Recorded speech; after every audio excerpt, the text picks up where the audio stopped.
machine thing. We're ready to go? We are.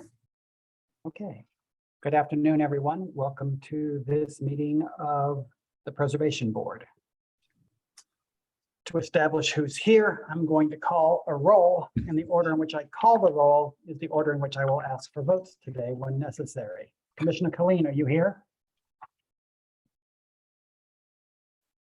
Got it here, sorry.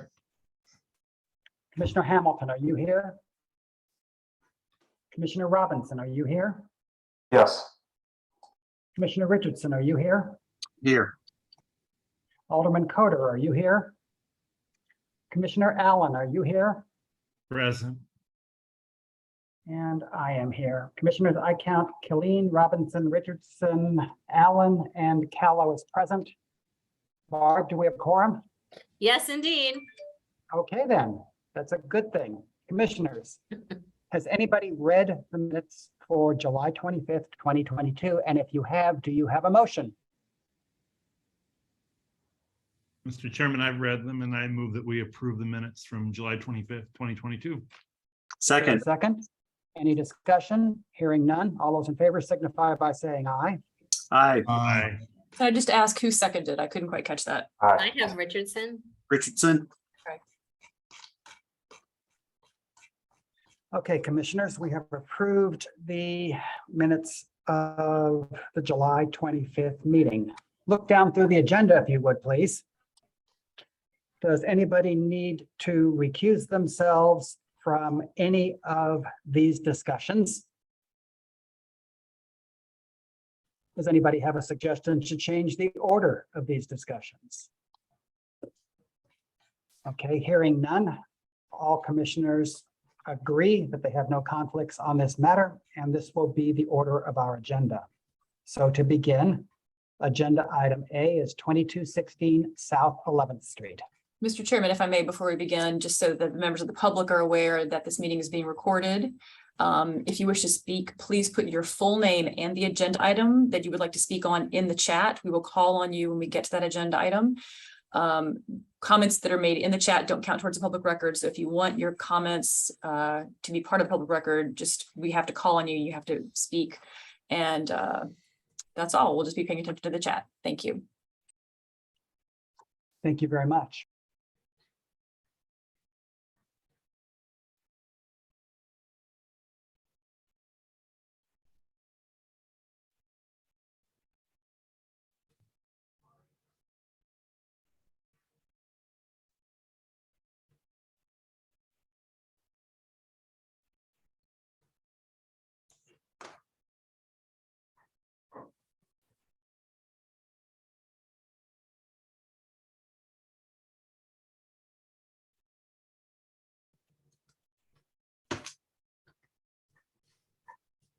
Sorry, 1 second, we're just making a quick little change of seats here, so give me 1 second. We're fine. Thank you.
Well, I'm muted that entire time, wasn't I, guys? Yes, you That were. was awesome.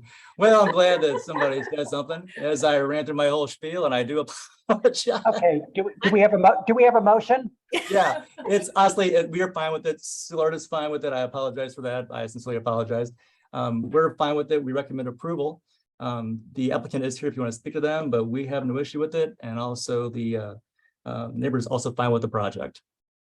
We didn't hear anything though. I Should we know, I can go start through it over? again if you like. Well, we weren't reading lips. I tried. I was literally waiting for Jan. It has her name on this thing, so. No, it's my fault. Jan prepared the item and it was muted the entire time, and that's my fault for doing that. So again, here's the site in question. I'll go quickly again through it. This is the site just south of Ann. Here is your site plan, the lines of the neighboring houses. This is the property in streetscape elevation. It's slightly shorter than the houses next to it, but the block itself has varying heights of buildings, 1 story, 2 stories. So it's not that off in terms of actual comparison for scale and height. Yeah, and again, this is also support of the neighborhood and the alderman, as Meg was pointing out. Here's the front elevation. It's all brick. The side, the brick returns a good distance down the sides. So you can't see it. I guess use brick in the gangways. This is the carriage house view. It's the side of the carriage house. This is some context. You can see that the block is varying heights and scale. Again, here's the property site. This context to the south, mix of buildings. Here's a view from the alley, which you won't see from the street. And some other context from the block. So again, we recommend approval, recommend prelim approval. The neighborhood supports the project, so does the alderman. I don't believe anybody's here to speak against the project, but anybody signed up for it? Let's see. You can't see it. Can you see it? Commissioners, does anybody have questions for staff or for the applicant? I know, I see everybody see that. Now I can see that I am muted in there. I do apologize. Hi, guys. This is Jason Lehman with Jeff and Associates, and I just had a couple questions on this. When we submitted this, there was a couple things that the homeowners were wanting to kind of double check on at this meeting. So I just want to kind of follow up with you guys on those. One would be, would it be possible to lessen that brick return on the sides down to maybe 12 feet or so, 10 to 12 feet? And this is just due to an overall cost of building at this point. I don't think it's really going to affect anything other than, again, how much brick is going to be going down the side. I believe the house is going to be close enough on either side that you're not going to notice it from the street side. What else? And then other than that, the only other comment would be, I believe in the initial preliminary review that Jan did, she noticed the brick was kind of going all the way down to the sidewalk. We could do that option, or if it better suits everyone to be more kind of in line with what's along that street, we can have that a little bit of foundation that's painted showing on there as well. So in terms of the brick return, the standard, line is it should be at least the distance between the buildings. So that's something that, we can work with you on. It should go back a little bit beyond that, of course. Then in terms of the exposing the plinth to match the neighboring properties, like that's something we can work with you on. Great. And I think the last thing would just be is on that rear carriage house. Would there be flexibility to have that be all siding versus having a brick facade on one side or the other? That one, I don't know offhand for that one. That's more of a specific question. I'm not aware of the exact code offhand. I do know the other two. Jan, if you could put in the chat if you are aware of that being an issue. Can I just talk? Yeah, oh, there you are. Hey. I think we would want to run that by the SRG, but there is no requirement for it to be brick under the standards. So let's, I'd like a little opportunity to think about that. But generally, we could certainly reduce the amount of brick that you're proposing on the garage. Okay. No, that'd be fine. And yeah, we were just wondering, it may stay the way you are seeing it now, but they were just, as far as cost savings on some things, thinking about maybe lessening the brick on that carriage house as well. So just wanted to kind of run that by you guys to see what avenues of that we would have to take if it was to be reduced at some point in time during construction. Jason, out of curiosity, what is the price on this? That I'm not 100% sure of. I'd have to ask the contractor. Do you want me to hold? I'm sorry. You want me to wait while you do? I can try to contact him, but I'm not sure offhand. Okay, I mean, a couple of requests have to do with cost savings. I wonder how much of a savings on what number? I would assume if they ditched all of the brick on the carriage house, you're probably looking at 20,000, 30,000.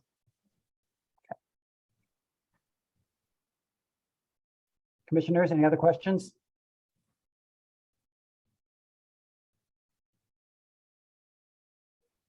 Don't hear any. Commissioner Richardson, have you got a motion?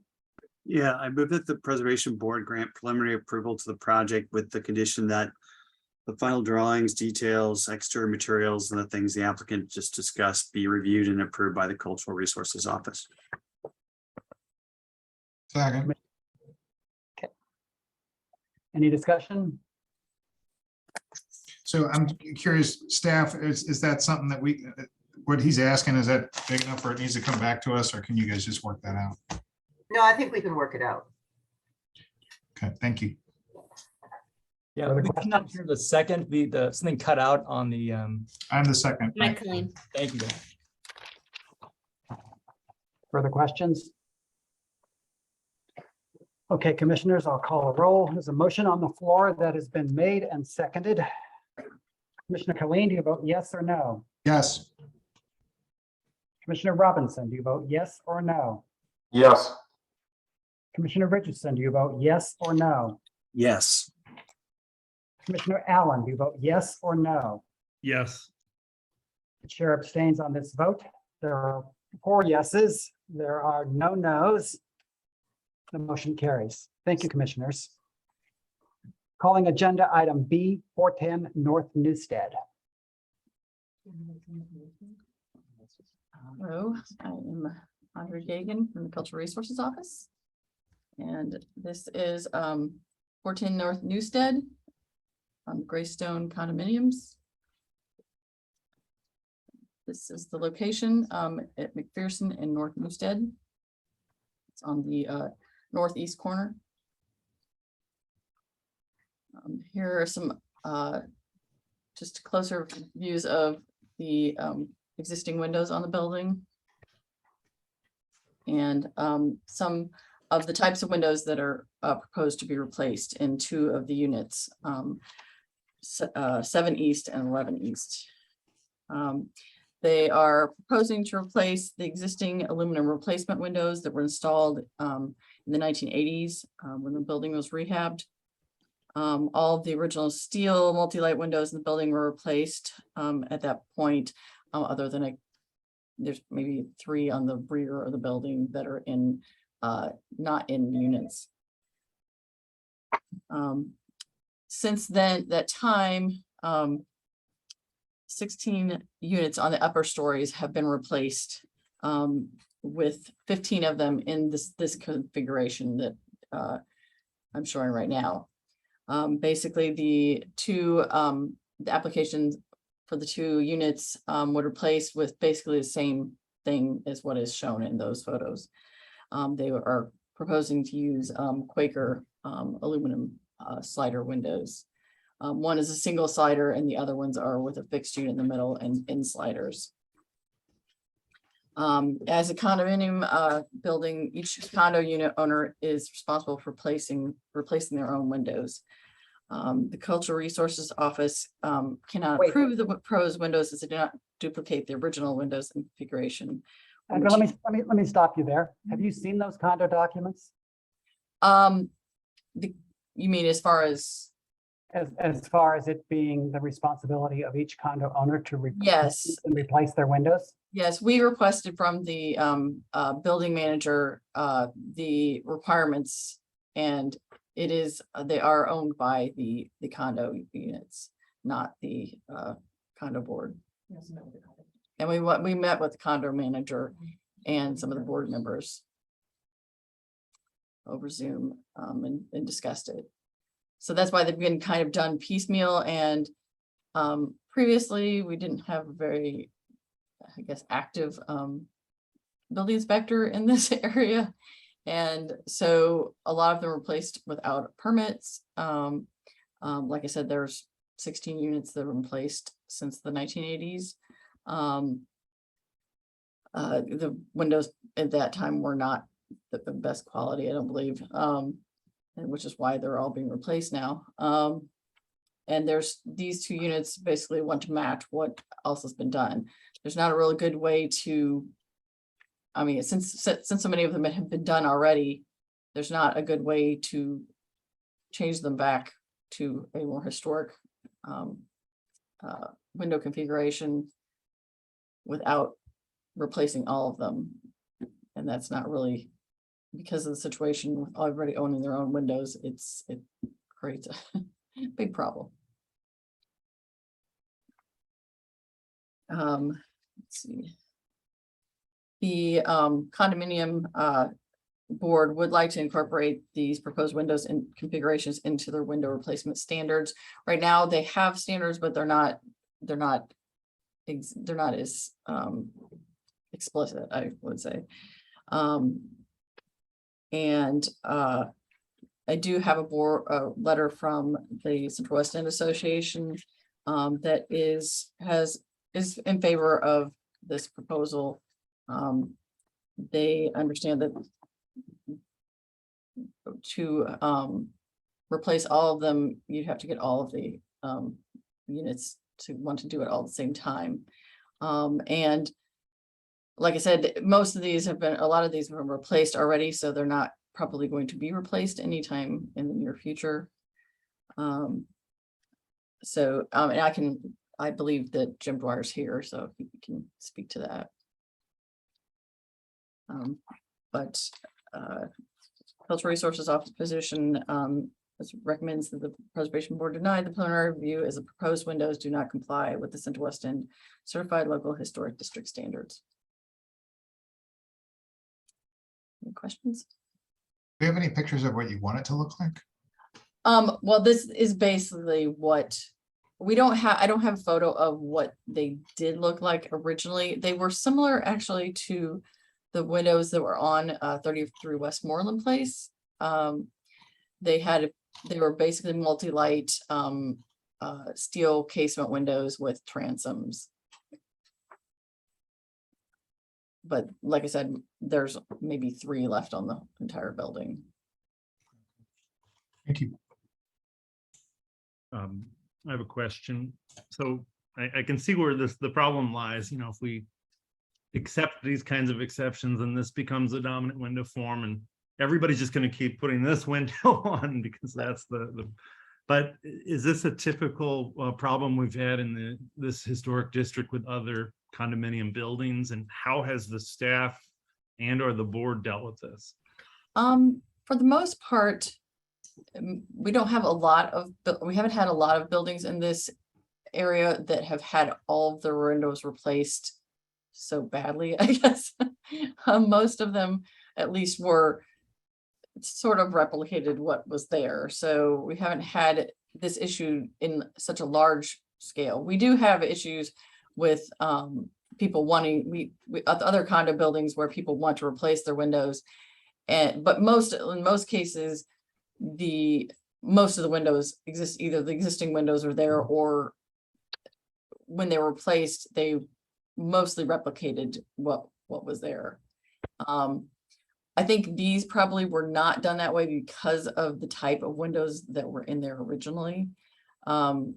Most of the ones we have are double hungs, and so it's not that difficult to get them to do another double hung. In this case, I think they didn't want to replicate those windows in the 80s, so they kind of wholesale do that. And a lot of, we do have there's probably gonna be an issue somewhat with some windows on, maybe on like Lindell, where there are condos, and they might not make the type of windows that they do, but we haven't really ran into that yet. Thank you. Not to, at least not to this degree. Commissioners, further questions? Meg, are you on?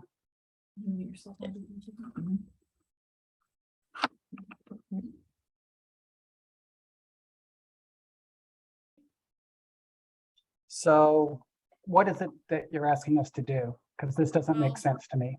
Sure, as Andy said, can you turn that, sorry, Andy, can you turn that speaker down? On the speaker. No, on the speaker itself. Right in front of your right hand. Turn to the left, turn to the left. Sorry, having some audio issues here. Can everyone still hear me?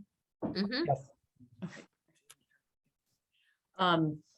As Andy mentioned, this is a problem that's been the result of several decades of replacements, both for, I guess, taste reasons, expense reasons, and also for code reasons, because at certain heights, the wind load has to be taken into consideration. And we don't think that there's any manufacturer who would be able to absolutely replicate the original windows as called for in the Central West End standards.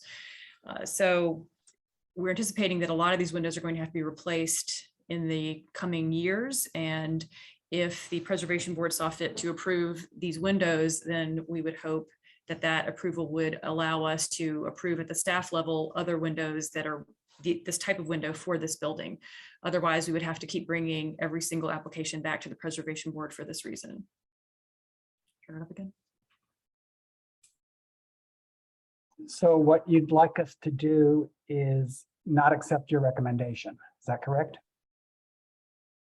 We are making a recommendation based on the standards as written, but if the Preservation Board chooses to overrule us for very practical reasons, we would ask that your recommendation include a broader approval.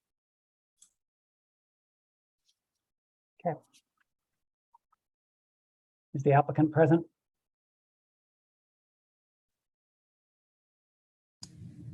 Yes, I'm here.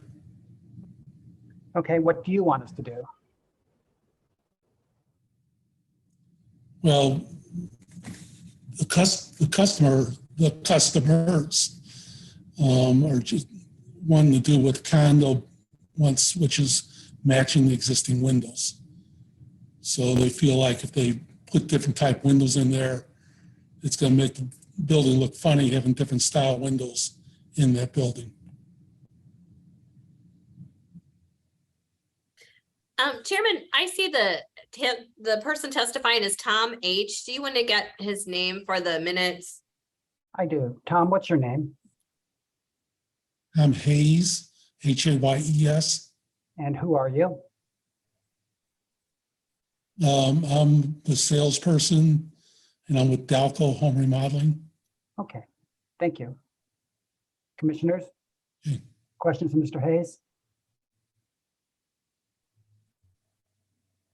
Michael, we've never had a window person here you haven't had a question for.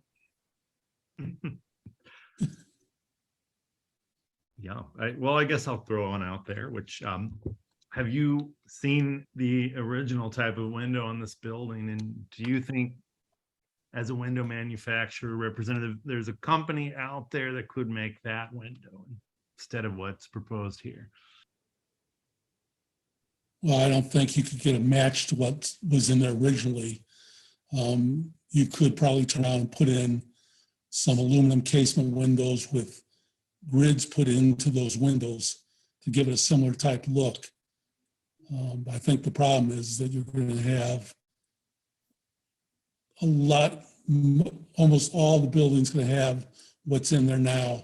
And then all of a sudden you're going to have 2 or 3 apartments with a different looking window in them, which the condo association would not approve for us to do. So kind of catch-21. Yes, +1. Thank you. Yeah. Mr. Peterson, are you on here? Yes, I am. Who are you? We were with the management company, so we manage the Greystone condominiums for the board. Okay. Have you heard any question yet that you have a better answer to? No, I would just say that we did a window inventory, and 17 out of the 40 units have already replaced their windows since the 1981 windows were installed. So the 2 units in question are just going to duplicate what's been done in virtually about 50% of the building already. And what do you want us to do? I would ask that you reject the CRO's proposal to deny the permit and allow the permits to go forward. Questions for Mr. Peterson from commissioners? Okay, so who signed up to speak? Jim Dwyer. Okay, Mr. Dwyer, are you here? I am here, yes. Can you hear me? I can. All right. So I intended to be brief, and I will still maintain that intention. But I do want, before I read a prepared statement, I want to elaborate on a couple of issues that have arisen in the conversation in the last couple of minutes.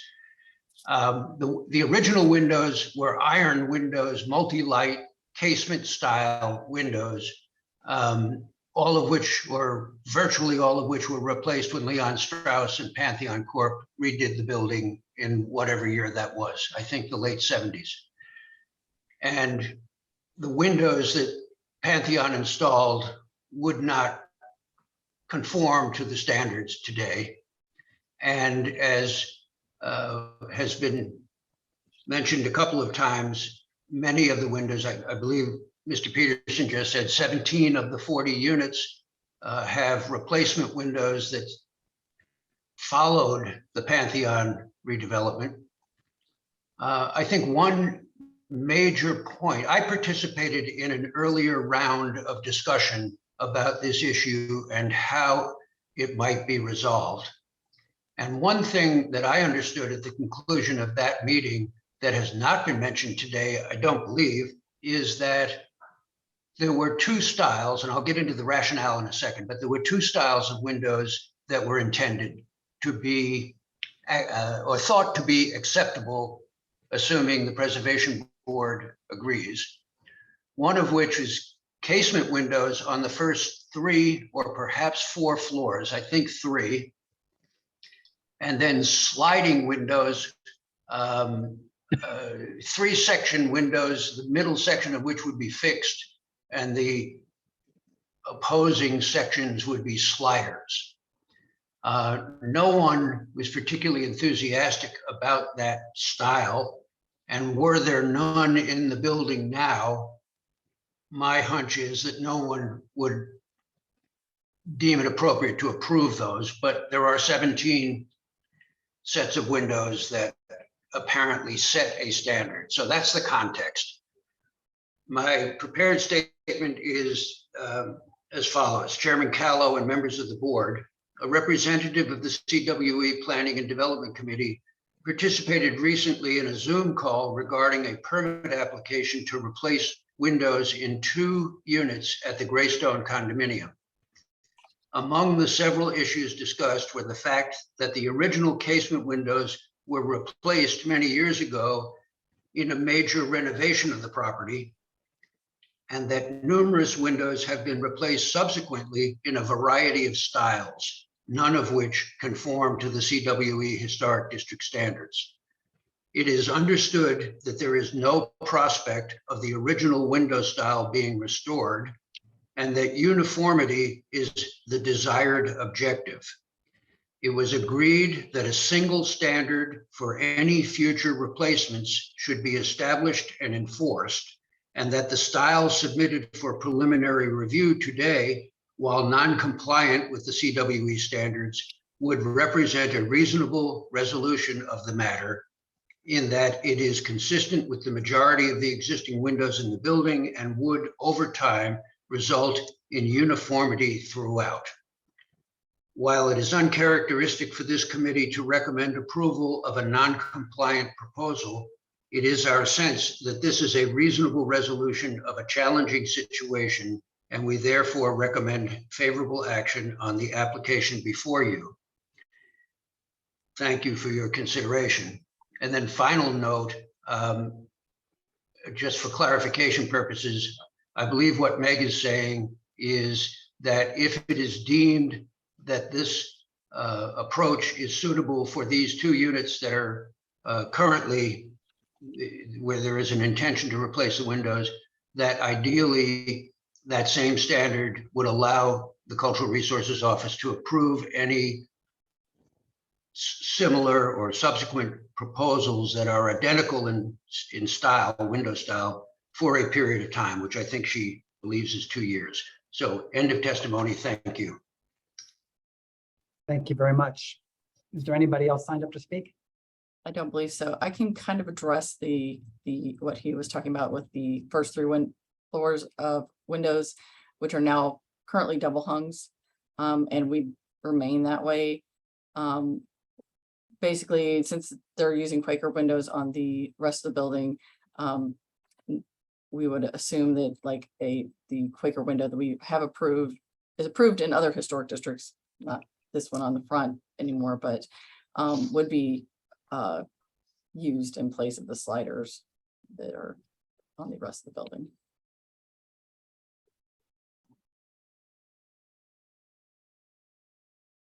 Okay. Thank you. Commissioner Richardson, can you do a complicated motion? I don't know if it's gonna be complicated. Okay,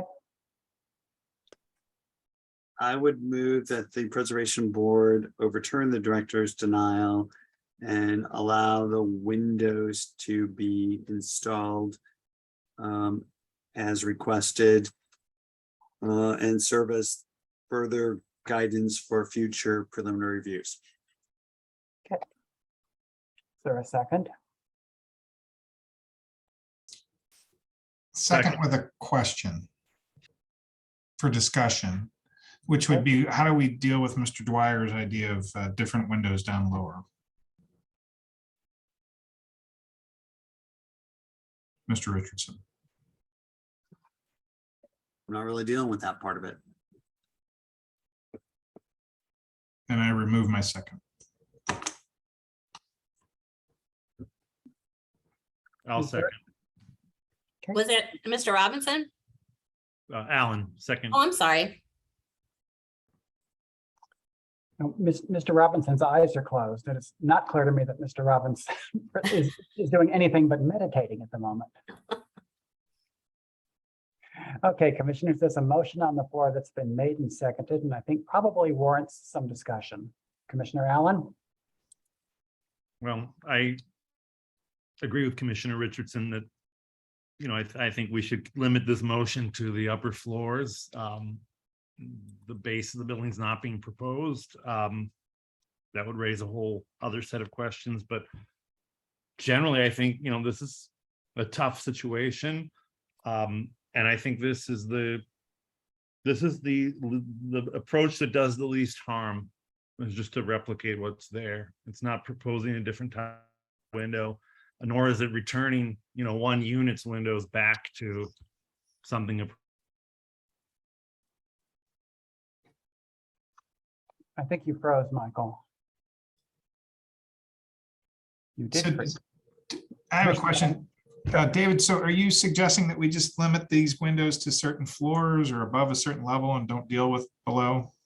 I wasn't really addressing that. I mean, I would hope that when and if that happens, staff will come back to us on that one. But if that's what you were requesting,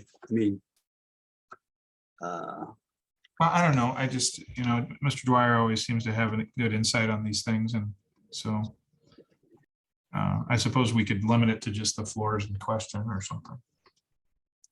Or we could limit it to just, as I think the motion does, to just those 2 units.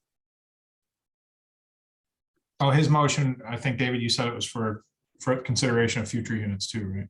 I did. Okay. Good ear.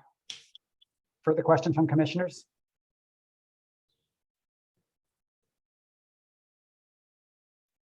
Hearing none. Commissioners, there's a motion on the floor that's been made and seconded. I'm going to call a roll. Commissioner Killeen, do you vote yes or no? No.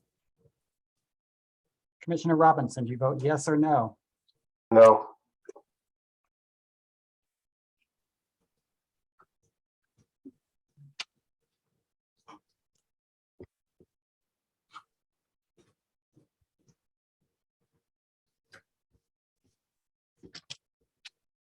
Richard, you're muted. Commissioner Richardson, yes or no? Yes. Sorry. Commissioner Allen, yes or no? Yes. Chair votes no, motion fails.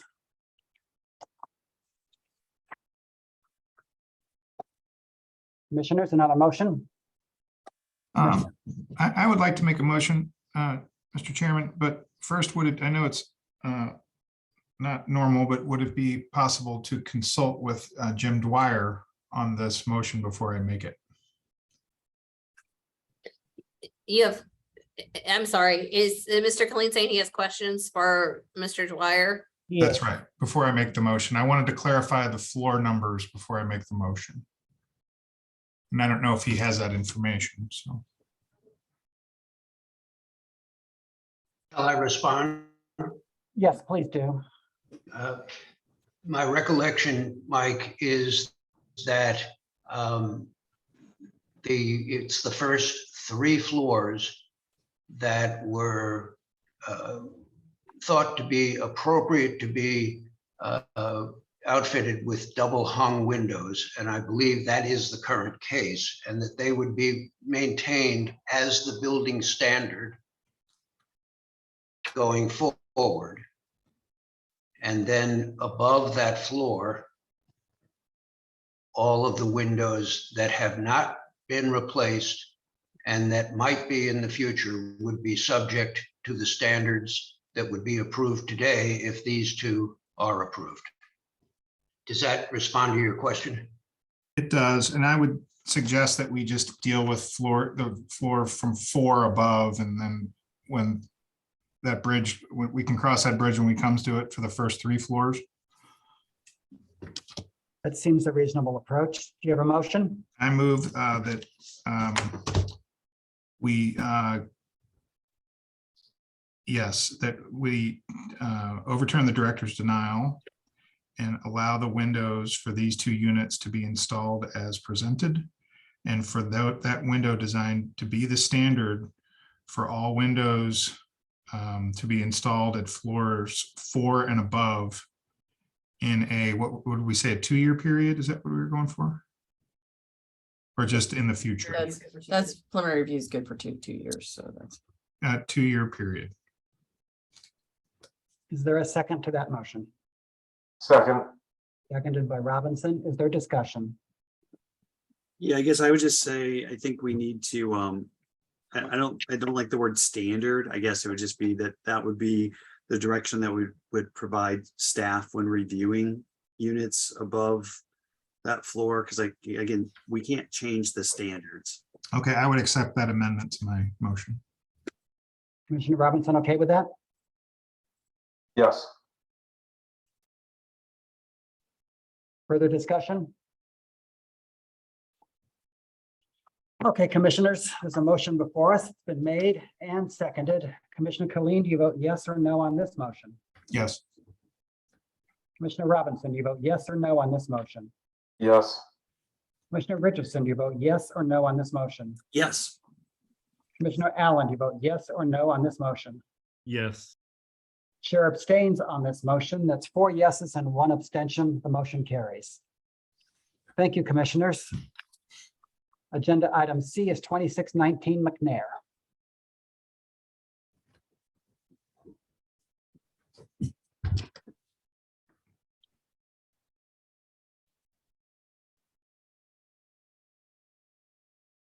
Okay, I'm back and I am not muted this time, which is helpful. Sorry about that again last time, everybody. Bob, I can't hear you. I tell you what. Okay.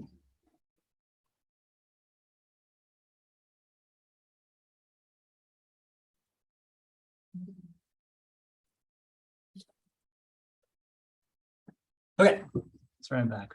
Just a little snappy there. What we have for you is a preliminary review. Yeah. For an addition to the property here at 2619 McNair in the Benton Park Local Historic District.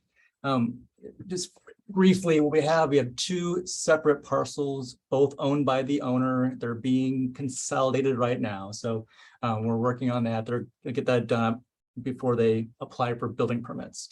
So this is the site in question. The addition will come off of the rear portion of this frame addition is right now. So I'll give you some context. This is the location. Here's some context north and south. And the property is over here left hand side. This is a proposed streetscape showing the 1.5-story addition in context with the neighboring property. To the right, you have an alley. This is the proposed front elevation. This is the site. There's a small hyphen that's way at the back of the property, or back of the building, excuse me. To the right are the 2 model examples were used to kind of lay out the design for the proposed addition. This is the north elevation. I had spoken with the architect and had asked that they do double hungs on this side, and Mr. Duncan said that they were open to do that. So even though you have these awning windows on here, they will be double hung windows to offer a better appearance, more appropriate appearance. Again, here's the site plan. You can see how far back the addition hooks up to the building. And this is the small hyphen pretty far back. And here's a floor plan showing the addition. So in the standards, the issue is that you do additions to that side of the building. By definition, it is a semi-public facade, and they're not allowed on that side of the building, given the wide side yard. So a recommendation on the outset is denial, which is the recommendation that you've seen in the staff report. Since it's a larger scale project, we still look at it as it could be a new construction. So we offered review looking at it as new construction as well. So we think overall, it does comply with a new construction take looking at the code. However, again, we're not recommending approval based on the semi-public facade addition requirement. Again, we asked the architect to add brick to the site. He did that. And he also will do the windows as we suggested. So again, following up again, we are recommending denial based on the addition placement requirement. I do know the applicant is here, and I know that Mr. Mulligan from the neighborhood is here as well to talk about the project. Commissioners, questions for Bob? I've got one, Bob. Sure. So would you mind pulling back up the your model example pictures? Sure. There you go. I'm just looking at the solid to void ratio on that front facade, and it doesn't look like it's matching either one of those. I'm just seeing more bricks than windows, I think, than what we're used to seeing in Benton Park. Sure. Mr. Duncan and I had a discussion briefly about the width of the addition. I think we probably could maybe, perhaps narrow it to make it a little more appropriate, or even adjust the fenestration, or maybe even add another window to kind of block that up. I think that they were open to us working with them on the final design details. Okay. And in working with him, did you guys explore a commercial solution here? That's what used to be here when we first moved into the neighborhood. There was a storefront here. No, this is what we met with the owner a few months ago, and this was kind of her desire to do the addition like this as a residential appearance. So we never really explored the whole idea of a commercial building. Thanks, Bob. Further questions?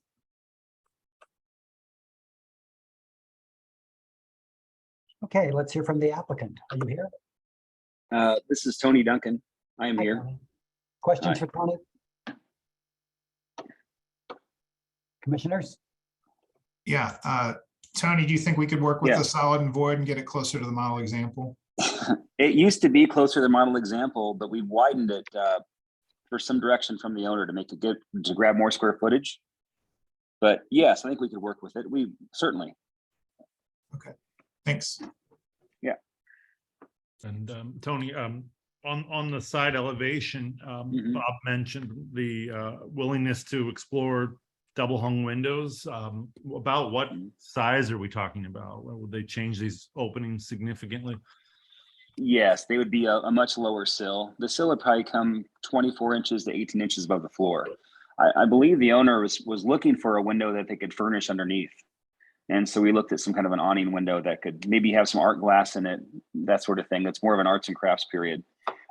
We could lower those windows significantly and make them match the windows in the front, because that's usually what they did at that era. And you're all comfortable working with the Cultural Resources Office on that detail? We know them well. All right. Commissioners, further questions for the applicant? Tony, is there anything you want to say to us? What do you want us to do? One thing I thought someone would ask is, why is that front facade pulled back so far from the existing facade?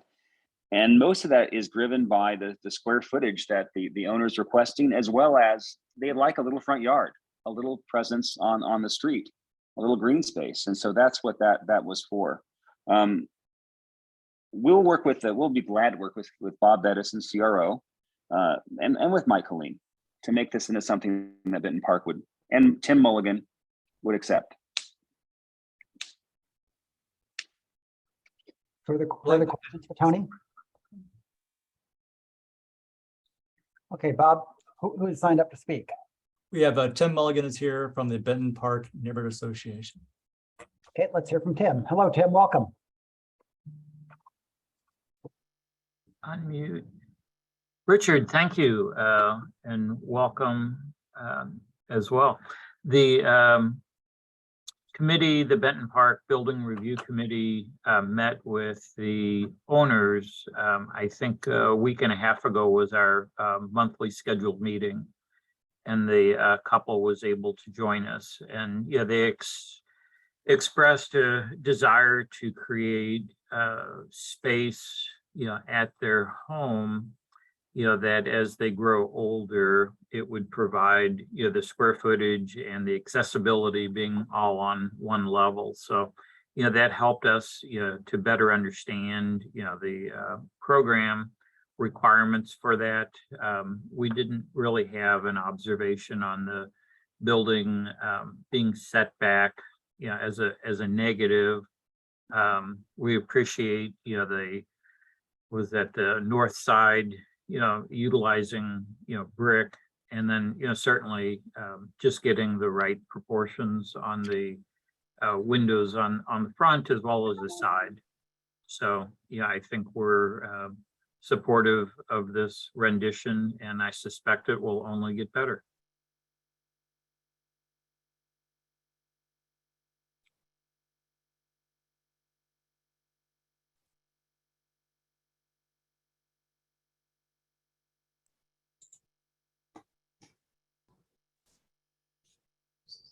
Anything else? Okay. Anybody else signed up to speak? No, sir. Okay. Commissioner Killeen, have you got a motion? Yes, sir, Mr. Chairman. I move the Preservation Board defer action on this motion until the owner or the architect has a chance to work with staff on the suggested changes.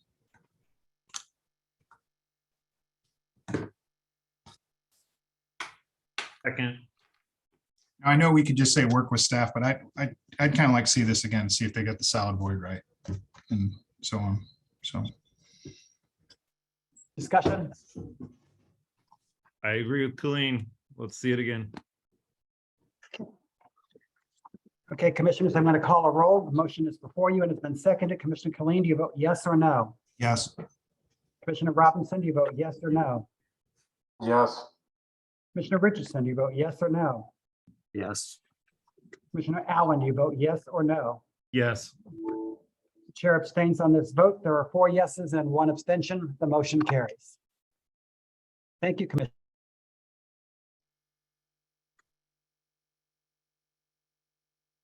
Sorry. Thank you, commissioners. The motion carries. Let's take a 2-minute break and come back.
And we'll start up in just a minute.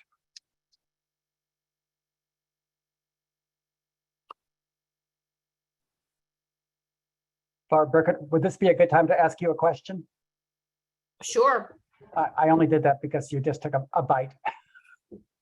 that's okay. Only at the office would I be eating yogurt with a fork, but you gotta do what you gotta do. What happened to the office chopsticks? I don't have them in here. Okay.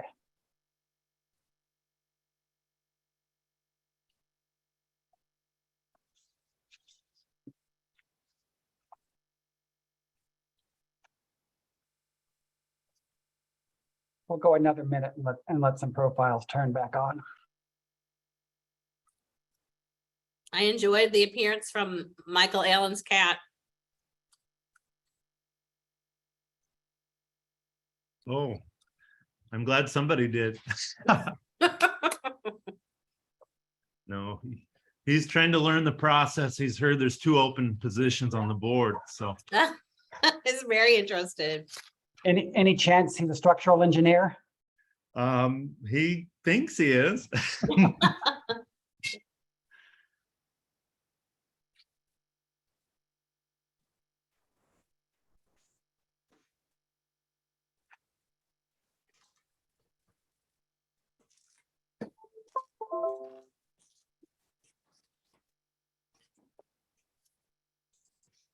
Okay, it looks like we are all pretty much back.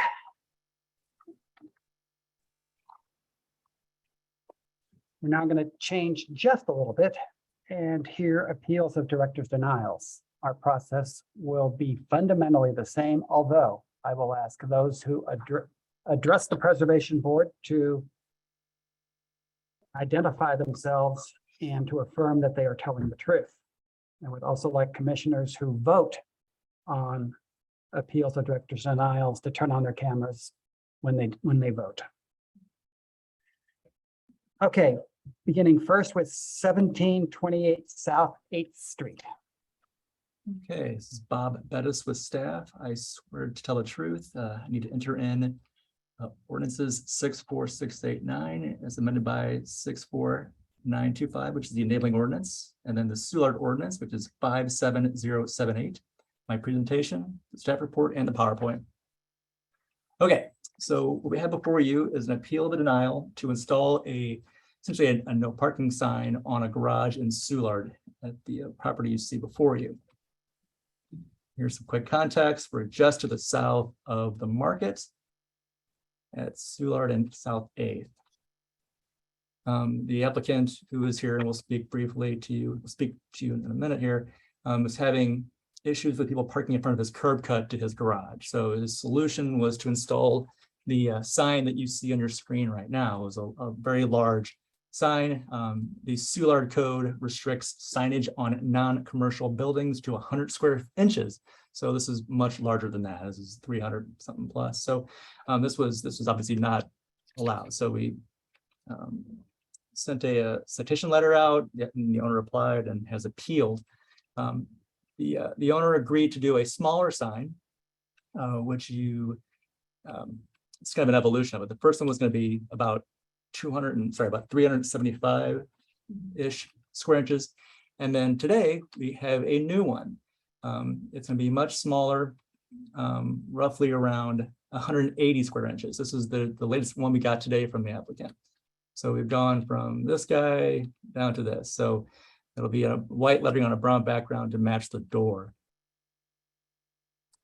There was some effort to install some street signage by the city to flank the curb cut, but they were installed on the wrong side of the street, unfortunately. So the city's still efforting to put signs up there, but in the meantime, the applicant still wants his sign that he's proposing to be heard. Again, staff cannot recommend approval for this because it goes against the code. The SRG has stated that they would like the sign to be under 200 square inches. They're updating their code in the near future, and their new size requirements will be 200 square inches on these non-commercial buildings. The alderman is also in support of the proposal that was sent out today at the 180 square inches. So given that, staff still recommends that the board uphold the purchase denial as the sign is not in compliance with the historic district standards. Commissioners, questions for staff?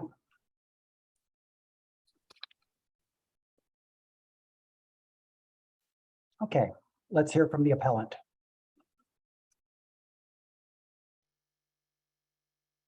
Mr. Mueller is here. Hello. Hi, thanks for hearing me on this. Yeah, I have been, Before you begin, tell us your name, please. oh, I'm sorry, Robert Moeller. Is your testimony going to be the truth? I'm sorry. Is your testimony going to be the truth? Yes, sir. Okay, proceed. Yes, sir. Thank you. So I've been at this address since about 2011. I've since gotten a new garage door, as you can tell. And in that time, I've probably been blocked 100 times. And it tends to be vehicles that will stay there the entire weekend. It's just been a real nuisance and a hazard at times. I put up the large sign, and make no mistake, I do not even like that sign. And so I would like to propose this alternative. It's less than double the code size. The code size being about the size of a piece of notebook paper. So this would be effectively less than 2 pieces of notebook paper. I think it's a reasonable alternative. I'll do it at my own expense. The city doesn't need to use its resources to put up new signs. And the current sign has worked like a charm. I have not been blocked one time since I put it up a few months ago. Commissioners, questions for Mr. Mueller? Yes. Mr. Mueller, I'm sorry, go ahead, Mr. Allen. Oh, Mr. Mueller, when you put up the first sign, were you aware of the local historic district guidelines regulating signage? I was not, and I apologize for that. That's no excuse. And I fully appreciate the Soulard aesthetic. I've been on the house tour before. The improvements I've done on the front of the house are, in line with the aesthetic, and I appreciate that. Thank you. Commissioners, further questions from Mr. Mueller? Mr. Mueller, I have one. Yes. When you take that "please do not block" red and white sign off, what are you going to do with it? Throw it out. Could I have it? Yeah, sure can. I live on Washington Avenue. I have a back-facing street, and people park in front of my garage door all the time, and they ignore the notebook-sized sign that I am allowed to have. And I think your sign might work a little better.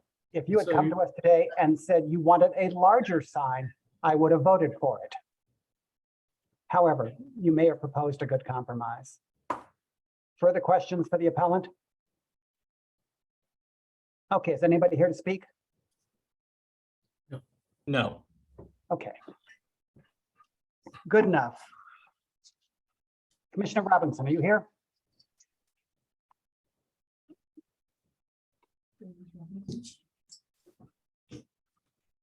Well, maybe not. Commissioner Killeen, have you got a motion? It's here. Sure. And could we bring up the sign that we're looking to approve? There it is. So I move that the preservation board, or I move to overturn the director's denial and allow this sign that we're seeing right now be allowed to be installed on the door. Is there a second? Is Second. there any discussion? Well, he clearly has an issue, especially when the market's open or the bars are open. So that's about all the time. So I feel for him. Thank you. It seems to be the most, the nicest solution for the problem. And I think once Mr. Mueller learned of the standards, he's trying to compromise with them. I think this works. So. Okay, commissioners. I'm going to call a roll on the motion that's before us that's been seconded. Commissioner Killeen, do you vote yes or no?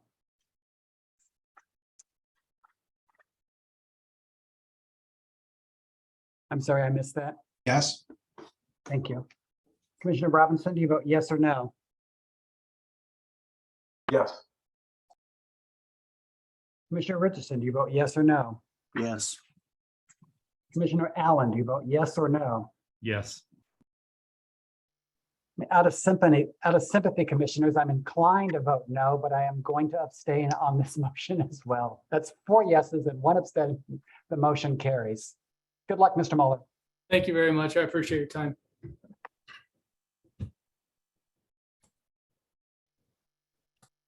Thank you, commissioners. Agenda item E is 2009 James Street. Okay, it's Bob Bettis again with staff. I swear to tell the truth. Need to enter in again ordinances 64689 as amended by 64925 and the Benton Park ordinance, which is 67175. My presentation, staff reports, and the PowerPoint. What we have before you, we had a complaint a while ago for the construction of this rear structure in back. You see there was a cellar door that was in place and there was enclosed without a permit. At the time, there were also some shutters that were installed without permits, and they have since been removed. The applicant and owner of the property wants to retain this rear addition, so we'll kind of walk through it real quickly. Here's our location. We're kind of the northern top part of Benton Park. Here's your context looking west towards the Teed Alley and neighboring street. The house looking east. There's a close-up shot of the addition as installed. Similar to the property of McNair, this side of the building is defined as a semi-public facade. So this being an addition, it does not conform with placement as well as any kind of design historically that would be appropriate for any kind of addition to a property. The applicant who is here on the phone, I believe, will go into more detail about why he enclosed it, but there was a cellar door that was in place, and he was looking for a safety aspect to try and rectify that. So he constructed this. So looking at the code specifically, again, you can't have additions to the semi-public facade of this building. This is kind of other conditions before. You can see the cellar door in question at the back of the property. And also in the lower right, there was the shutters that were removed. Given that, staff is recommending that the board uphold the director's denial as the inclusion does not comply with the Benton Park Local Historic District standards. We've spoken with the alderman. He is not in support of the project. And I believe Tim Mulligan is here again to speak on behalf of Benton Park. So any questions for me? So to clarify, it's the entry to the basement back there. I can see that. Right back here. Yep, right back here. It had a Ukrainian flag on the other picture, I think. Yeah. Yeah. So that's this is what was constructed. It's corrugated metal, and then it's right back here. I'm sorry, right back here. Something about shutters too. Well, they're gone now. If you see in the lower right here, there were shutters. It was part of the original violation, but the owner has removed those. Okay, and that shed dormer up there is not under. That's always been like it's been like that for a while. Okay, thank you. Further questions of staff? Okay, let's hear from the appellant. He is here. Ray, are you there? He was here. He's muted. His phone is still here. He's still here, but he is in a remote location. Yeah, the applicant is helping salmon in the Northwest, apparently. So at a remote location in the Northwest. So he's called in, but I don't know if he can hear us. But his phone is still in the participant room. So hey, I'm here. Can you hear me? Oh, there he is. Okay, yeah, we hear you. Okay, thank God. Sorry. Yeah, can you hear me okay? We can. Would you tell us your name, please? Yeah, first name is Ray, last name is Lefevre. Is your testimony going to be the truth, Mr. Lefevre? Yes, sir. Proceed. What do you want us to do? Like they kept the cellar door, but it was in November and I had it up one day and it latched at the top. You need like some strength to latch it up. It's about 80 pounds. And that parking lot, when there's no trucks there, it's kind of like a wind suction. So the wind picks up against the house. And I was standing at the foot of the stairs and the door came down. So if I was on the steps, it would have decapitated, it would have killed me. So at that point, you know, it was a clear hazard. I talked to a contractor and he said, hey, you could just take the cellar door up and just put a regular door up at the very foot of the stairs. So when you open that door, it's the first step down. Like I didn't really gain any real estate by it. You open up to the first step. I want to do anything. I painted it white to blend in the house. I mean, I work for the city, so I was in a pinch because it was so cold out. I had to put something up there because of the middle of winter and all the, you know, sucking all the heat out of the house. And that's what I could afford at the time to erect. But I'm open to changing the layout within reason. I just don't think a cellar door is appropriate because the stairs are going straight down. That's kind of it. Okay. Questions for the appellant?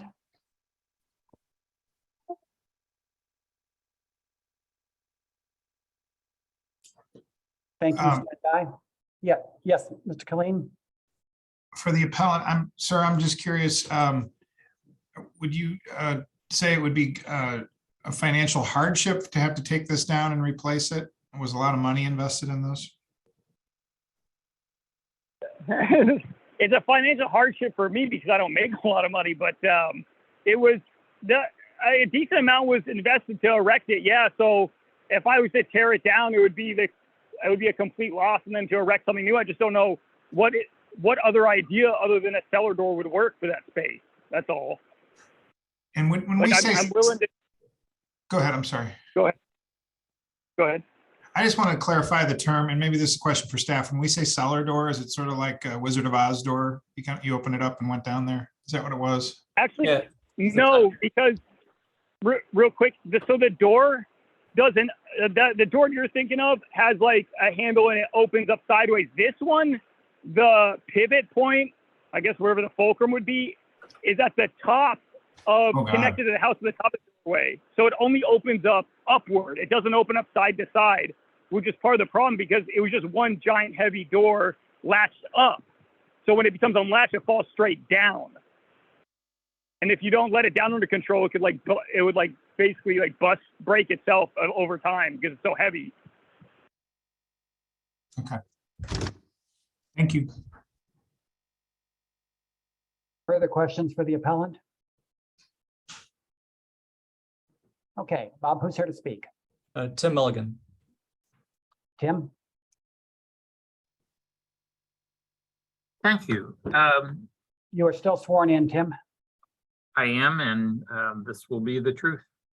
The applicant, Ray, was able to meet with us on our building review committee meeting that we're also, still conducting, those by a Zoom, format. So we weren't really sure of, all the history and, the background of this. It was this, I think, turned in as a complaint through the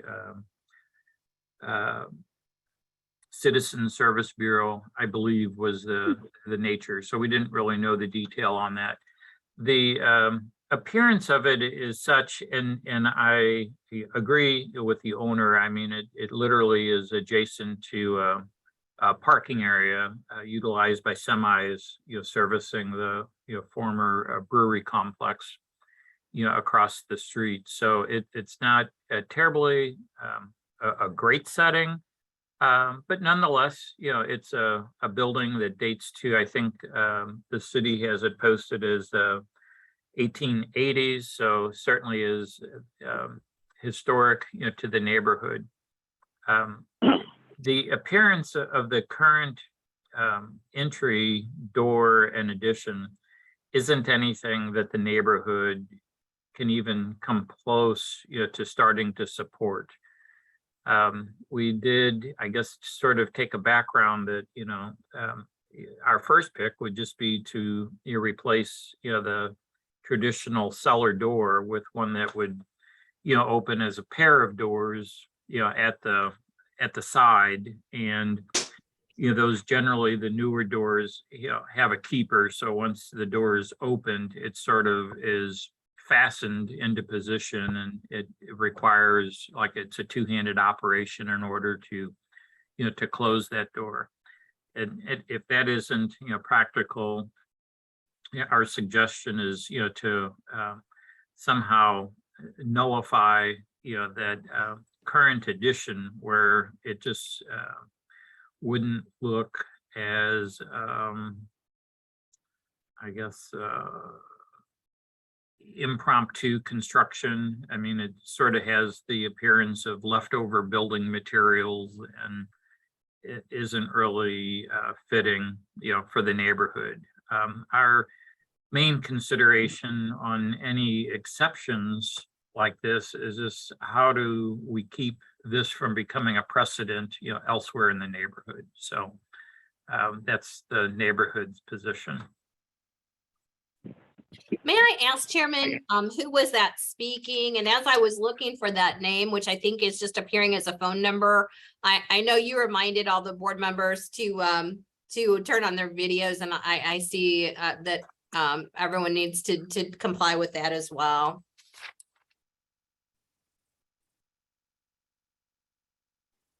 Okay, for the record, appellant, would you state your name again, please? Yeah, first name's R-E-Z-A, last L-E-F-E-B-D-R-E. My camera's broken. Like, I don't. Okay. Unfortunately, it's definitely me. And you are in the wilderness somewhere? Yeah.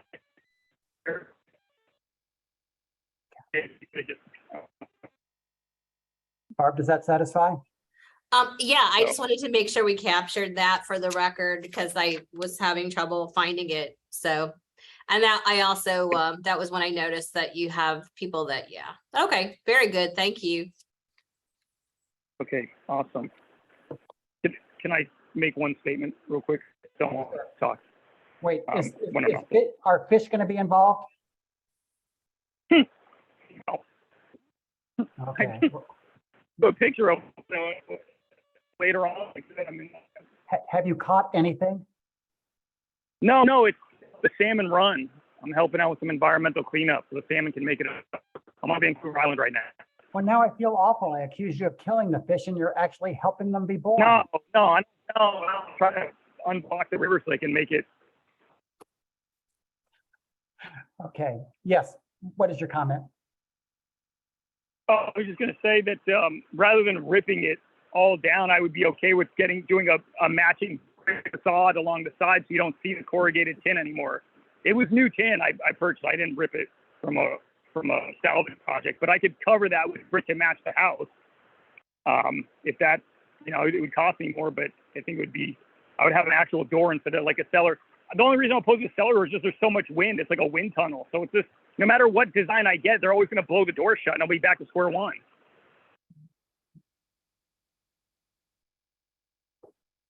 Okay. Problem, and I can't change the way the wind whips down that street when the lot's open. If there's trucks there, there's no wind. But if the trucks are gone, it whips everything, like garbage, everything. It's just a wind vortex right along the side of the house. Bob, anybody else to speak? No, sir. I mean, we'll help the gentleman, come up with ideas to put a correct cellar door on, but we don't see a way to modify the existing structure to meet the code or to look appropriate in any way. Commissioner Robinson, have you got a motion on this? And I'm sort of hoping that your motion is that he has to repaint it to look like Doctor Who's TARDIS. That's funny. I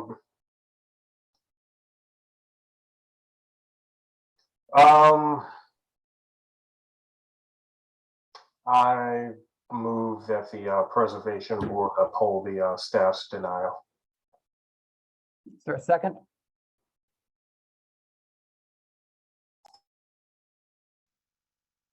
Second. Chair? Motion made and seconded. Discussion.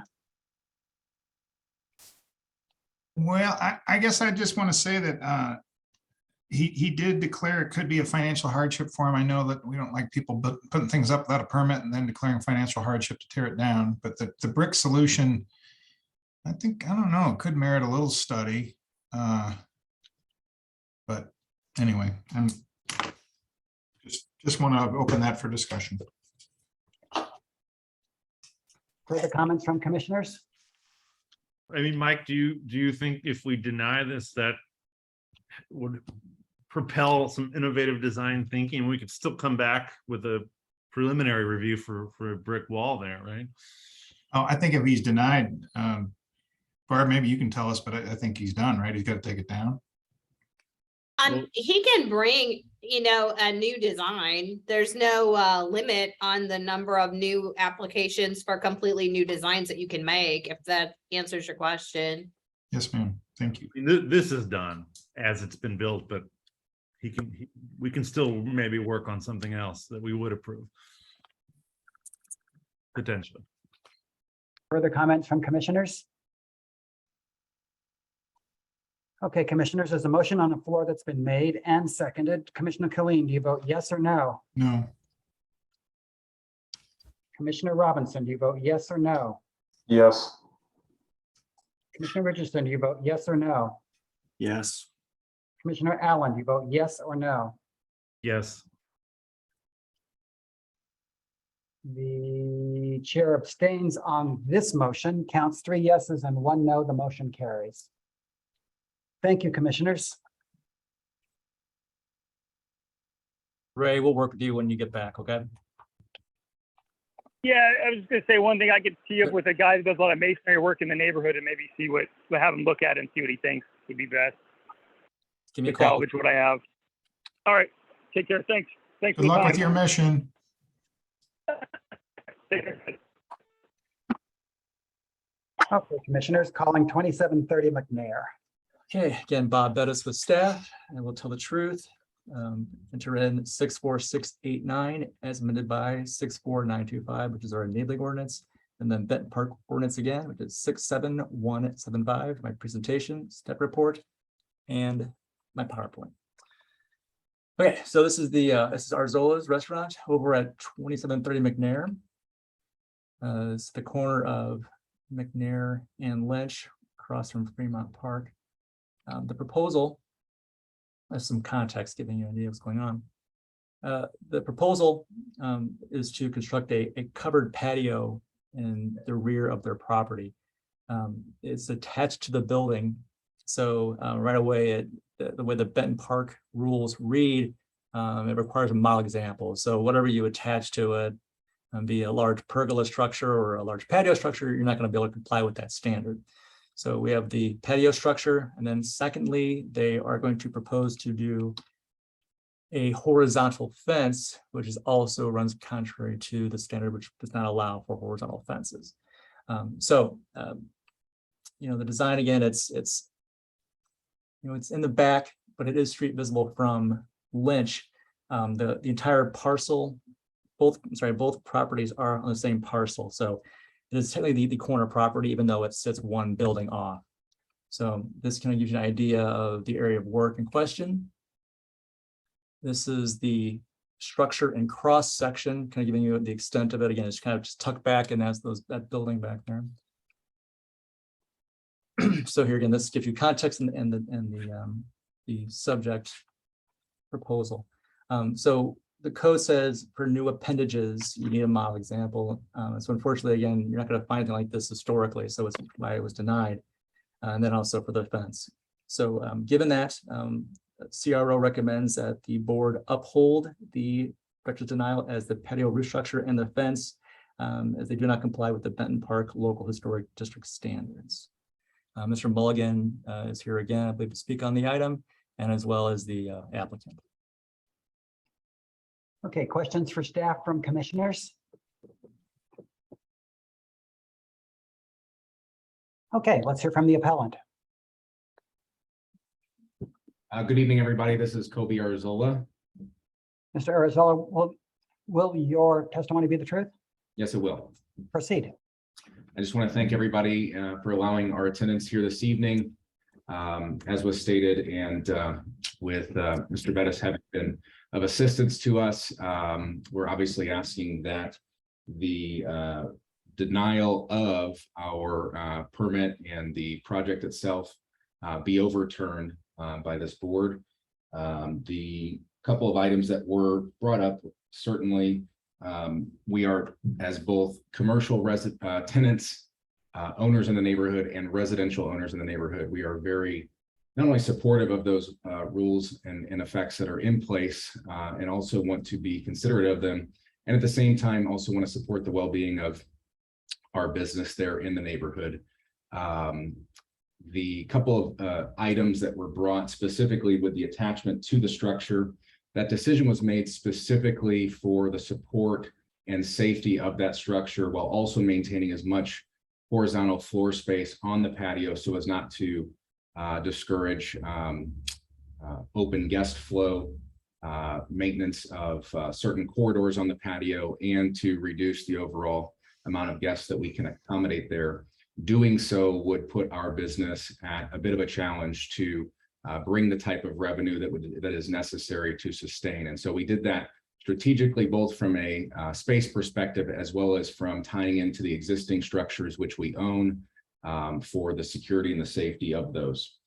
In addition, on the horizontal fencing, the plan specifically in the notes calls for attachment of horizontal slats to an existing fence which matches the requirements of the neighborhood. That is a 6-foot vertical slat fence. The addition or the attachment of the horizontal slats is for two purposes. Number one, it is very much aesthetic. And number two, it is also designed to give additional privacy between us as a commercial tenant and the neighbor who is a residential owner. So those were some of the background as to why those decisions were made. And then finally, in terms of the structure overall, we are obviously a Mexican Tex-Mex fajitas margaritas restaurant. We intended for the design to not only be aesthetically pleasing, which we believe it is, though also lend itself to our more modern and a little bit more casual, less historic, if you will, concept as it stands in that building. So obviously with the paint colors, as you saw there earlier from the presentation, and just generally what we do, we feel that it matches our concept. So for those reasons, we request that the denial is overturned. We did, as Mr. Tim Mulligan here will attest, we were more than happy to attend the meeting of the building committee a couple weeks ago, and were able, I believe, to obtain their support. I also do have a letter of support from the immediately adjacent neighbor there at 2728 McNair. That's the neighbor to the north with whom we share that fence. Those neighbors have supported this project as well. Thank you. And I can note that the Alderman is also in support of the project. Yep. Commissioners, questions for the appellant? Okay, Mr. Mulligan signed up to speak. Is that correct? Muted. There we go. I didn't technically put it on this one because Bob said I was here to speak. I can fill out that note if you need that. Just to make sure you're still you and you're still sworn in. Is that right? Correct, incorrect. Okay. So this property, as a whole has sort of a fabled past. And I guess it was about 12 years ago, the Neighborhood Housing Corporation worked with the developer. So it's really difficult to imagine that brick structure that's in the photo there on the left. The entire premise was painted aqua. And some of the upper floor windows had been covered over with plywood or filled in. So the developers really provided I think a careful restoration of the property, and Arzola's is the second restaurant tenant, so to speak. The original developers couldn't find a commercial tenant, so they opened what was formerly known as Ernesto's, in that spot that was a small wine bar. And they ran it for a few years, and then another couple in the neighborhood bought it and developed the patio and the fireplace structure that you see by the dumpsters there. So this has been, I guess we've enjoyed some very well-intentioned, well-operated, owners, of this property. when Kobe, first, talked about this, we were, excited, to hear how that would be handled and done. And then when we finally got to see the drawings that he shared, the neighborhood is very excited about it. We felt that given the setback, from Lynch Street, by the width of the 3-story building, that would be commensurate with other, I guess, non-conforming additions that are, one property away from, the side street. And so the fact that they own, the entire structure, it was sort of hindering, that rationale. But nonetheless, the neighborhood, committee is supporting this. And, we feel, too, that, given the, the setback from the side, the horizontal, which is not, I guess, an allowable, fence pattern, in the district, we have recognized that there's, I guess, a popularity of, that style of fence. And we are in the process of providing updates to our historic district code, where that will become, I guess, less restrictive. While we may not, prefer them in all instances, in this instance, we don't feel that that's going to define, what the neighborhood is. And similarly with the roof structure, while we can't really judge our business neighbors, on the way they conduct their business, Arzolas has certainly been very considerate, conscientious, business owner. I asked Kobe just to check out the parking situation, just so we retained a handle on that. And it really is how they're using the space now. It's just that the tables currently aren't undercover, and so it really should not impact. It may give them a longer operating season, which I think by most people's and neighbors counts is going to be very welcome. So full support from the Benton Park Neighborhood Association. Commissioners, questions for Tim? Okay, Tim, I've got a quick one. Yes, sir.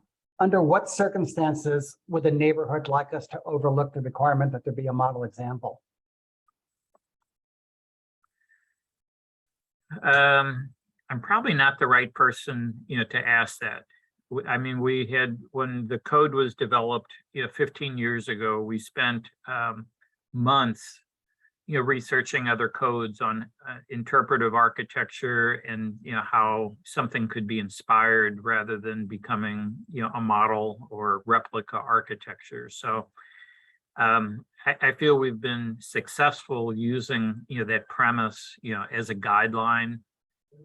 There's other architects, that feel very different and are opposed to replica architecture.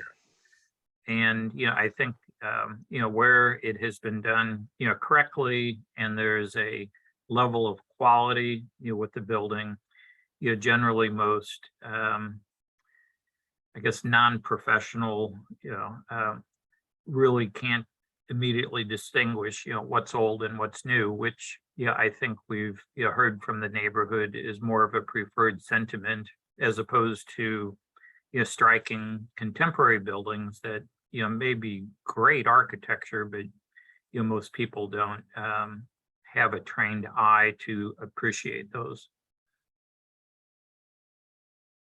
Did I not answer your question? I think that is a good enough answer. Okay. Further questions from commissioners? I have a follow-up for Mr. Arzola. Okay. Hey, so you have very limited seating inside, correct? That is correct. And so the bulk of your seating is outside, and if you can't use that outdoor seating as many days as possible during the year, that would be a severe hardship, would it not, to the success of your business? Full transparency to everybody here. I appreciate the question. It would severely hinder our ability to successfully run the restaurant. And I will just use for recent example, the rains that came through, I believe just a couple nights ago, if everybody recalls, it was about an hour and a half of rain.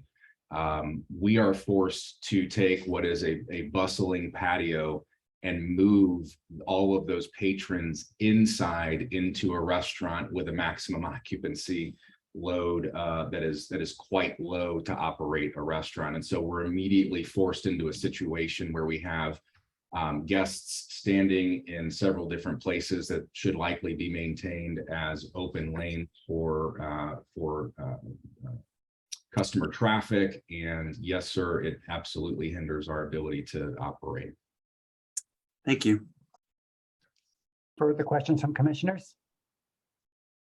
Yes, so I'm just curious, sir, did your, I don't know if you're working with an architect, but did that person look into any kind of a model example that they might be able to hitch your wagon to? Yeah, Mr. Clean, I appreciate the question. And our architect, Paul Brendan from DataWorks is actually joining us. I'm happy to introduce him to perhaps answer that question as well, if the board here would like that. Please.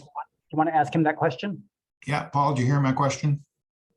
Yes, this is Paul Brendan here with DataWorks. And is your testimony going to be the truth? I'm sorry, yes. Okay. Yes, proceed. we did look into model examples, but obviously couldn't find one that was exactly like what we were proposing. So we wanted to share with you what was in Kobe eloquently explained the rationale behind how the structure ended up becoming what it is as proposed. So that really is the rationale, more out of functionality and aesthetics in order to enclose the space and get the board's feelings and thoughts on it, given the setback and the fact that it's mostly hidden from public view. That was the notion. Okay. So this is more of a comment for the board to consider. If we allow this to happen, and it's a nice design, don't get me wrong, but I run a little firm myself, and we've had people in the neighborhood like Blue City Deli wanting to do something like this. And if we allow you to do it, they're going to come back and want to do it. And all of a sudden it's anything goes at the businesses in Benton Park. So, and this is more of a comment for staff. I brought this up before. I don't know why we can't reference the historic beer gardens that used to be in the neighborhood. We can find pictures of these things when it comes to this, because what these folks are really building is a beer garden, and they used to be everywhere down here. So I would suggest that we start looking to those as model examples, even though they're not here anymore. We have photos. Noted. So that's my 2 cents. Further questions in this interesting discussion? Bob, anything else? No, sir. Commissioner Richardson, have you got a motion? I move that the preservation board overturn the director's denial for the rear patio roof and horizontal fence because of a hardship, financial hardship. Is there a second?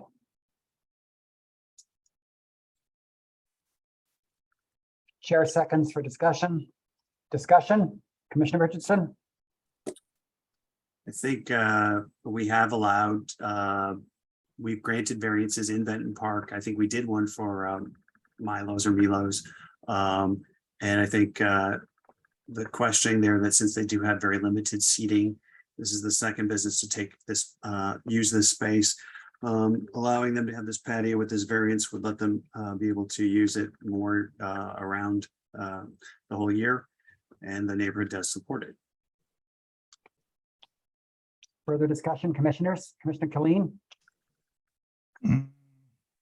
Yeah, I would say I would prefer that they pay attention to the guidelines and find us a model example. So I would be against this motion. Further discussion, commissioners?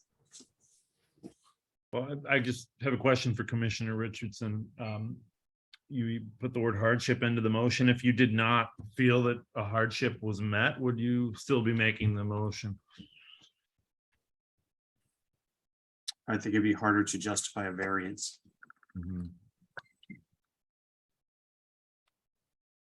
Okay. Further questions? Further discussion? Further comments? Hearing none. Commissioners, there's a motion on the floor that's been made and seconded. I'm going to call a roll. Commissioner Killeen, do you vote yes or no? No. Commissioner Robinson, do you vote yes or no? No. Commissioner Richardson, do you vote yes or no? Yes. Commissioner Allen, do you vote yes or no? No. The chair abstains on this motion. There are 3 noes and 1 yes. The motion fails. Commissioner Killeen, have you got a motion? The motion fails. I move that the Preservation Board, I move that we uphold the staff's denial of this as it does not meet with the Benton Park Historic Standards. Chair seconds for discussion. Discussion? Hearing none, I'll call a roll. Commissioner Killeen, do you vote yes or no? Yes. Commissioner Robinson, do you vote yes or no? Yes. Commissioner Richardson, do you vote yes or no? No. Commissioner Allen, do you vote yes or no? Yes. And chair abstains on this. There are 3 yeses, 1 no. The motion carries. Thank you, commissioners. Calling agenda item G, 3331 South 18th. Okay, it's Bob Bettis again with staff. I will tell the truth.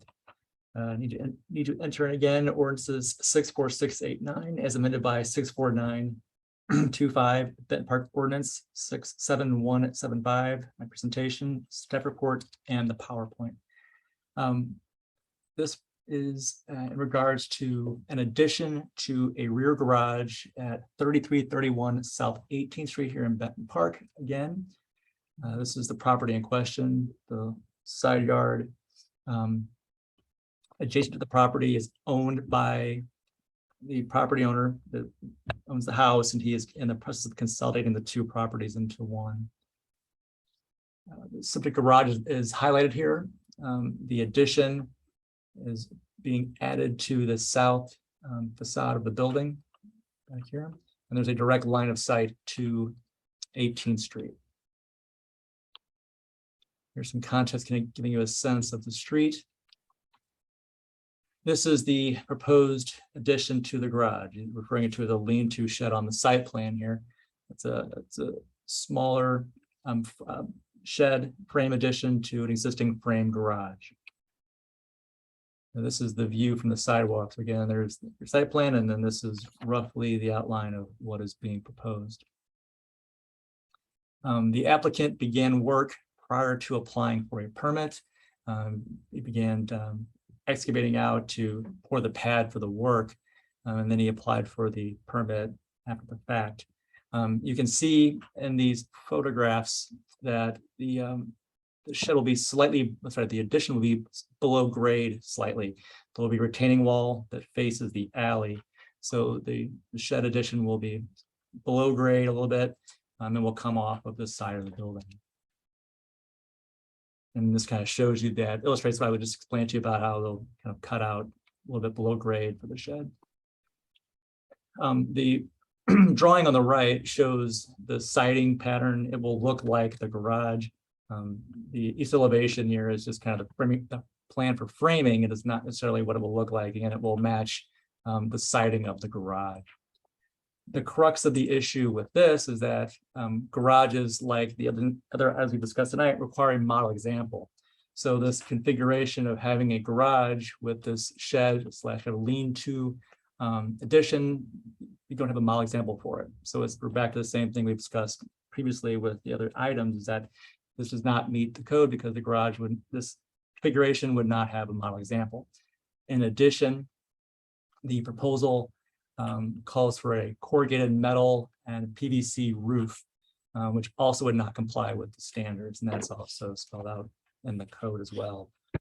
So Given that, staff recommends that the board uphold the corrector's denial of the proposed garage addition as does not comply with the Benton Park local historic standards.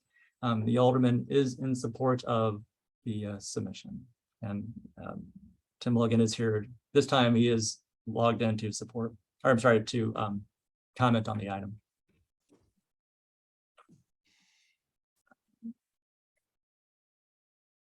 Sorry, questions for staff?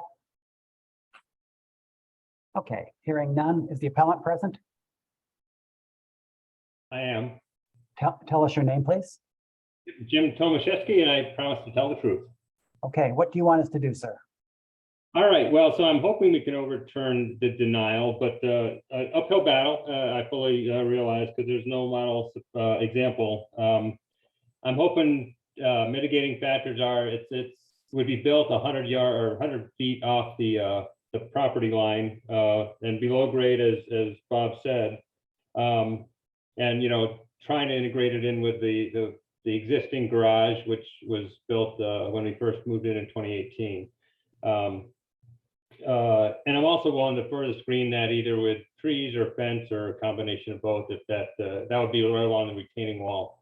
So really, I don't see it being visible at all from the street once we could do something like that. The corrugated roof, that was my bright idea, to try to get some natural light. So the first 2.5 feet was going to be opaque plastic, the rest was going to be metal. If I'm fine with going with a shingle roof, the same as the garage, if we need to do that. I'm open to ideas on how to get natural light in there, but I know skylights are just more of a headache than they're worth, I think, in a lot of cases. So yeah, very flexible. I just want to work with the folks. I gotta say, Bob's been great. I appreciate all the help he's given, and I 2 apologies. One, forgive the hat, but I'm doing this for your own good because the glare can be blinding.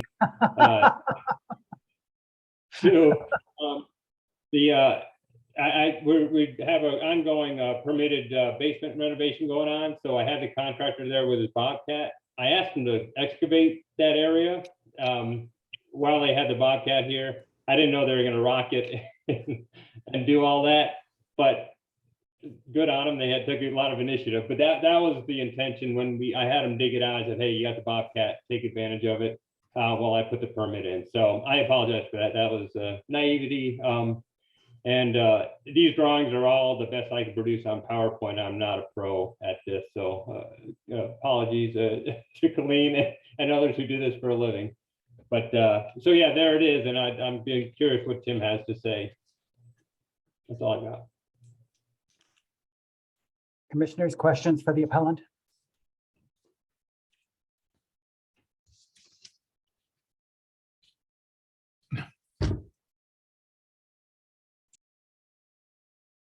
Okay, apparently not. Tim Mulligan, are you here? Yes, Okay, you're still under oath. Proceed, Tim. I am. Thank you. This is one that, again, I think we just try to work, with the neighbors and not, create a historic district that is just, insurmountable and difficult to work with. As James pointed out, this is, at the back of the property, and it is sort of notched down or, recessed. It looks like about 2 feet lower, than the elevation of the yard. So, the impact, of the, and it might be closer to 3 feet, but, I guess the facade that faces east or, towards South 18th Street is going to be somewhat lessened. There won't be that large of an expanse as shown on the drawing, elevation. And I think, what James had offered would be if, there could be some, a hedge of evergreens, planted along the, east, about there, that would, help to further diminish or conceal, the visibility of that from the street. But we, felt that it was attractive enough, matching the garage structure, that we weren't dealing with a, 10 by 10, a metal building or, like a yard shed or something like that. So we thought he did, as nice of a job as could be done, for a little utility building.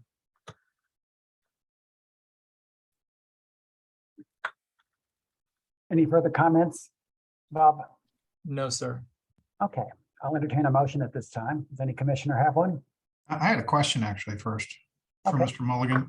Tim, aren't there examples of sheds in all of our alleys in Benton Park? And by the way, is this Benton Park night at the Preservation Board? I don't know what's going on. Apparently, yeah. So we had a run on things this month. Yeah, no, you guys can't come back next week. I prefer to think of it as Mulligan night. Mulligan, we'll take a mulligan.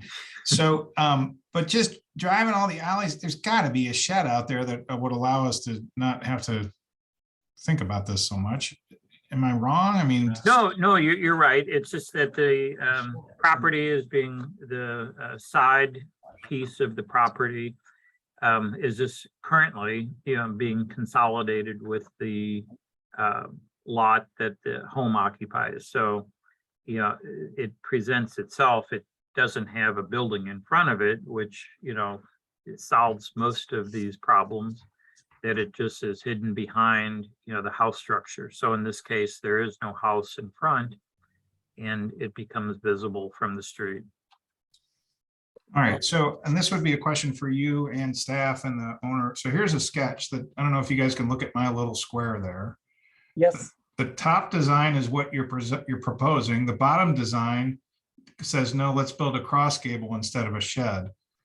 Staff and Tim, would that be allowable in Benton Park per the standards? So again, it comes down to a model example being provided, since there's a line of sight to the street. So if you can provide a model example, then we can look at it. Just staff does not call this a shed. It's not a freestanding structure. It's an actual addition to a garage. So we use the word shed, but there is a distinction, I believe, in the code. So we're having to call this an addition to the garage. It's not a freestanding shed. Okay. So you can't have an example of a freestanding shed as an example for this. Understood. Thank you for clarifying. Yes, sir. That's all I have, Mr. Chairman.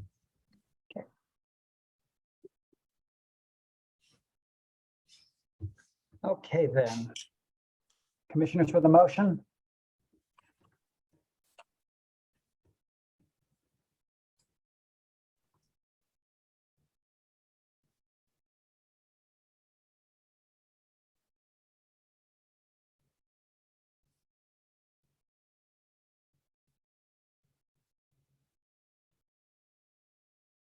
Sorry, did someone make a motion? No one did. Commissioner Killeen, have you got a motion? Oh, I've been talking too much tonight. I was going to let somebody else make this motion. Well, as it turns out, nobody else is going to. I mean, you're certainly not going to get Commissioner Richardson to, after his last motion, ran into a wall. Oh my, I think this is a great Michael Allen candidate for a motion. Oh, thank you, but I guess I'm at least I live in Dutchtown, so I'm safe from any local fallout here in Benton Park. I have a question for staff before I make a motion. So that's a fair trade-off. Yeah. So if we overturn the denial, does that mean we lose any leverage the staff would have on the screening and on the translucent roofing material? No, I think working with the applicant, he's open to working with staff for additional screening options. Okay. Well, then I move that we overturn the director's denial. You can also make mention of doing screening in your motion if you like. I will do that. I move that the Preservation Board overturn the director's denial on the condition that the Cultural Resources Office review final plans, including roofing material and landscape screening. A motion has been made. Do I hear a second? Second.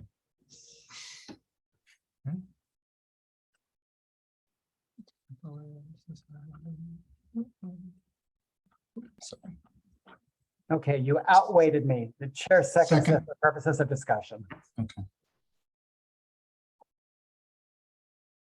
Commissioner Allen? Well, What I hap- just, what happened to model examples? well, yeah. I just think this is an issue that is exacerbated by the lack of building on the front of the site. And I think with the screening, it kind of becomes a minor issue. The model example question is a good one, but I think I'd be happy with this if it was properly screened. But I don't live in Benton Park. Further comments? Okay, commissioners, we'll try this. We'll see what happens. There's a motion on the floor that's been made and seconded. All those in, nope, we'll do a roll. All right, Commissioner Colleen, do you vote yes or no on this motion? Staying. So that's how we're gonna play it. Commissioner Robinson, No. Commissioner Richardson, Abstain. Commissioner Allen, Yes.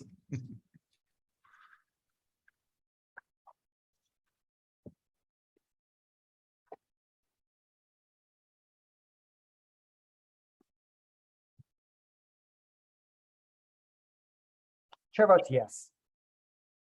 That's 2 yeses, 1 no, the motion carries. Commissioners, do we have any other business before us? Hearing none, do I hear a motion to adjourn? Move to adjourn. Second. Without objection, we stand adjourned. Thank you, commissioners. Thank you. Chairman, thank you, staff.